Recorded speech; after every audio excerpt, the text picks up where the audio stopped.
My stepmom called the cops and kicked me out for stealing my dead father's wedding ring. A week later, the pawn shop security footage proved exactly who did it. I was never her blood, so I spent years being the designated scapegoat. I only endured unfair treatment so she wouldn't turn her anger on my little sister. But I guess she finally found her perfect excuse to get rid of me.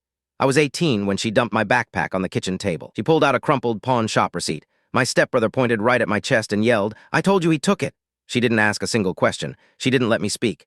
Within minutes, the police were standing in our kitchen. They couldn't arrest me without proof, but she demanded I leave anyway. She locked the deadbolt the second I stepped off the porch. By midnight, I was completely homeless. I slept on a friend's couch for 3 days, and my little sister called me in tears. She whispered, "I saw him in your room."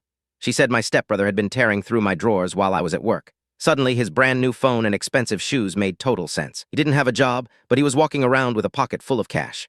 I spent 2 entire days walking into every pawn shop in the city. I asked about a gold band with my parents' anniversary engraved inside. At the 5th shop, the owner checked his records. He went to the back room and came out with a photograph. It was my dad's ring. The owner handed me the seller's paperwork. It had my stepbrother's signature, his exact driver's license number, and full security footage of him selling it. I took everything straight to the police. They pulled him in and he confessed instantly.